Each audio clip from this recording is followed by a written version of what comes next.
ఓం నమ శివాయ శ్రీమాత్రే నమః. మిత్రులకి శ్రేభిలాషులకి అలాగే నన్ను ఎంతగా ఆదరిస్తున్న యూట్యూబ్ ప్రేక్షకులందరికీ కూడా పేరు పేరు ధన్యవాదాలు.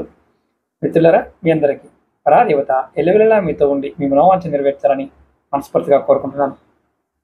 ఈ షార్ట్ వీడియోలో చాలామంది అక్క చెల్లెళ్ళు, మిత్రులు మా పిల్లలకి ఆరోగ్యం బాగోట్లేదండి, ఏదో ఒక అనారోగ్య సమస్యతో బాధపడుతున్నారు, దీనికి ఏదైనా డబ్బులు ఖర్చు కాకుండా తేలిగ్గా చేసుకోగలిగే ఏదైనా యంత్రం ఉంటే చెప్పండి, పరిహారం చెప్పండి అని అడిగారు.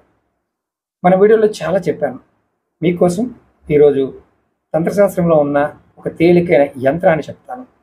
దీన్ని మీరు మనకి మార్కెట్లో పూజా వస్తువులు అమ్మే షాపుల్లో ఆన్లైన్లో కూడా భోజపత్రం అనే ఆకు దొరుకుతుంది. అంటే పేపర్ లాగా ఉంటుంది, అది చెట్టు బెరడు నుంచి తెస్తారు, అది కావాలి.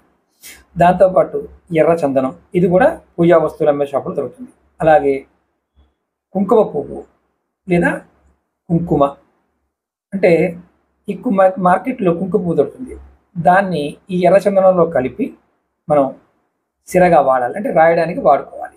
ఈ భోజపత్రం మీద కుంకుమ పువ్వు లేదా కుంకుమ, ఎర్రచందనం, దీన్ని రక్తచందనం కూడా అంటారు, దీంతో మీరు ఒక యంత్రం తయారు చేసుకోవాలి.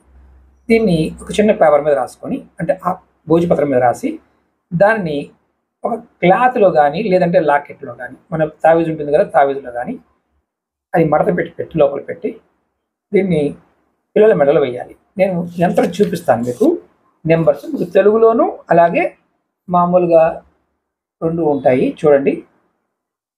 ఇది హోల్డ్ చేసుకొని మీరు యంత్రాన్ని రాసుకోండి. ఇందులో ఒక్క వర్షం రాసుకుంటే చాలు. నేను తెలుగు అక్షరాలు కూడా చెప్పాను, తెలుగు అంకెలు కూడా చెప్పాను, రోమన్ అంకెలు అంటారు వీటిని. అందులో మొదటి లైన్లో 33, 32, 27 రాయాలి. రెండో లైన్లో 33, 66, 37 అడ్డంగా. అలాగే మూడో లైన్లో 37, 46, 67.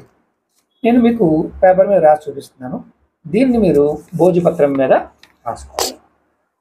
ఇది ఏ రోజు చేయాలి, నియమ నిబంధనలు చెప్తాను. నెలసరి ఉన్నవారు చేయకండి, మగవారు ఎవరైనా చేయొచ్చు, ఆడవారు కూడా చేసుకోవచ్చు. నెలసరి ఉన్న సమయంలో మాత్రం చేయొద్దు.